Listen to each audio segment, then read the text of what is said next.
Manter a calma é crucial para tomar as decisões certas quando as coisas ficam difíceis ou enquanto você persegue seus objetivos. A tranquilidade não é apenas para evitar estresse, mas também para lidar com situações em que a ansiedade está alta e você está ansioso para alcançar seus desejos. A importância de ser calmo reside no controle emocional, permitindo uma abordagem racional e eficaz para trilhar o caminho do sucesso. Outro ponto relacionado à calma é a prática do silêncio. Em situações de teste, quando a vontade de compartilhar seus planos é grande, muitas vezes desabafamos com amigos, por exemplo. No entanto, manter a calma possibilita entender que nem sempre é a hora certa de sair divulgando seus planos a todos. Assim, essas duas características estão de certa forma conectadas, e é isso que eu quis explorar neste vídeo. Espero que agora esteja mais próximo do que você procura. Primeiramente, então, a sacada é saber muito bem que esse tipo de atitude, sair falando o que vem na mente quando as emoções estão a mil, é um erro fatal. Thomas Shelby tem esse poder. Dá para perceber em algumas reuniões que tem com seus adversários. Ele está sempre mais tranquilo, falando menos. Para Thomas, isso é crucial. Se o diálogo não tiver a mesma intenção que o do adversário, ele tornará de algum jeito que faça o seu inimigo falar mais que ele. O motivo é simples. Quem fala mais é o que se entrega mais. Em outras palavras, quando ele planeja fazer o adversário falar mais, está tramando uma situação para que seu inimigo revele mais informações e até mesmo mostre suas reais intenções. Em vez de fazer isso, ele entende que aquele que fala mais tem mais chances de cometer um deslize, soltar alguma informação que não deveria no calor do momento, ou até mesmo mostrar suas verdadeiras intenções quando irritado. É aí que a máscara cai. E na hora em que o adversário comete esse erro, Thomas leva vantagem. Para quem já viu a série, a parada é nunca ceder às desvantagens. Essa pegada de manter o jogo falando menos pode botar o oponente na berlinda e fazê-lo entregar tudo no meio da conversa. A sacada aqui é aprender a ficar de boa e calado. Isso porque, primeiro, o adversário pode querer te tirar do sério, te provocar sem você perceber, levando a dizer algo que não devia ou entregar sua estratégia. Segundo, se você manter a calma e for mais na surdina, ganha o controle da conversa e se torna o cara que leva vantagem, não o que acaba se enrolando por falar demais. Quem nunca soltou algo na hora da emoção e depois ficou se perguntando por que diabos abriu a boca? É tipo isso, né? Então, quando as emoções estiverem fervendo, é a hora de dar um toque na voz da razão, controlar o papo e não se deixar levar pelo calor do momento. Você é dono do que cala e escravo do que fala. Já passou por uma dessas, tenho certeza. Fecha a boca ao máximo ou melhor. Seja o questionador, não o interrogado. Agora, sobre manter a tranquilidade nesse mar de pressões, saca só. Toda emoção começa com um pensamento. É simples assim. Você escolhe se vai controlar e cortar esse pensamento, deixar pra lá, ou se vai ficar remoendo até perder o controle da sua cabeça. Para facilitar, pensa no amor, por exemplo. Você está na sua, de boa. Aí aparece alguém especial, um sorriso incrível. E se você simplesmente seguir em frente, aquele pensamento some, entende? Então você está interessado em alguém, certo?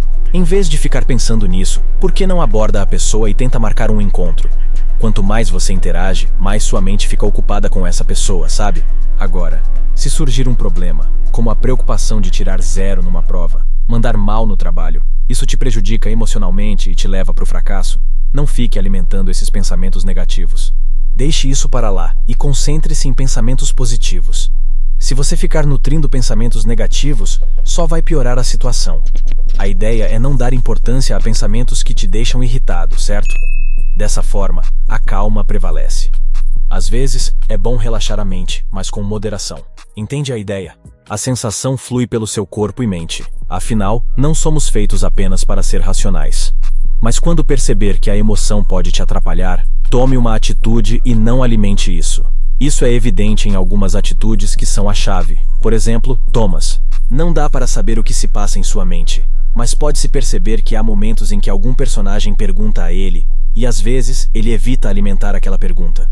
Em algumas respostas, ele muda de assunto ou retribui com outra pergunta para evitar responder. Analisando essas atitudes, dá para concluir que ele também evita alimentar esse pensamento carregado de emoções quando isso é prejudicial a ele. Afinal, a conversa é uma forma de alimentar essas ideias. Uma outra pessoa que também faz isso é o Pablo Marçal. Ele diz que você não deve ficar com a pressão da pergunta. Jogue a pressão para quem te perguntou. Responda a pergunta com outra pergunta, agindo na calma e na confiança sem exaltar a voz. Se você estiver falando sobre aquilo, obviamente dá espaço para a emoção se multiplicar.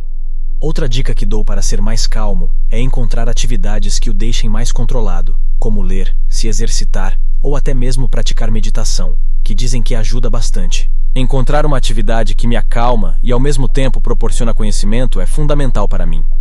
Isso se torna uma vantagem pessoal, mas cada pessoa tem suas preferências. No entanto, é preciso ter cuidado ao escolher uma atividade que traga tranquilidade, pois algumas podem parecer benéficas, mas na verdade, podem estar prejudicando. Se atentar a isso faz toda a diferença.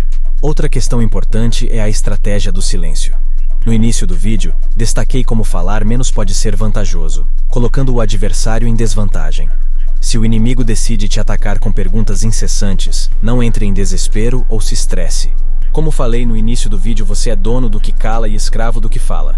Deixe que as pessoas falem primeiro. Soltar todas as informações possíveis. Você analisa e seleciona o que é realmente necessário falar. Mantenha a calma. Utilize o silêncio de forma estratégica. Faça pausas entre as perguntas e respostas, permitindo mais tempo para elaborar respostas curtas e diretas, sem se comprometer. Em alguns casos, optar por não responder e permanecer em silêncio, focando o olhar nos olhos do questionador, pode ser uma poderosa resposta por si só. Não consegue enfrentar um olhar direto, e provavelmente essa pessoa que está te encarando está buscando intimidar você com o olhar. Esse é um dos grandes poderes do silêncio. Você não está dizendo nada, mas ao mesmo tempo está transmitindo uma mensagem para aquele que aguarda sua resposta. O silêncio tem o poder de intimidar, e não apenas isso, ele pode ser intrigante e misterioso, causando diferentes efeitos no indivíduo silencioso. Por isso, como mencionei, o silêncio deve ser estratégico, combinado com a calma. Se você se desespera e perde a calma, pode acabar falando bobagens ou utilizando o silêncio de maneira inadequada. Há momentos para ficar em silêncio e outros em que é crucial falar. Se você permanece em silêncio nos momentos em que deveria falar, pode transmitir a imagem de timidez ou falta de capacidade para responder certas perguntas. Portanto, é essencial escolher quais perguntas responder, aquelas que não comprometem e são essenciais, deixando de responder ou não. Seja sensato e incisivo. É só dizer algo breve, sem se comprometer, quando for uma pergunta claramente movida pela curiosidade, algo que não vale a pena responder. Deixa aquele like, se inscreva no canal e compartilha com seus amigos. Até o próximo vídeo.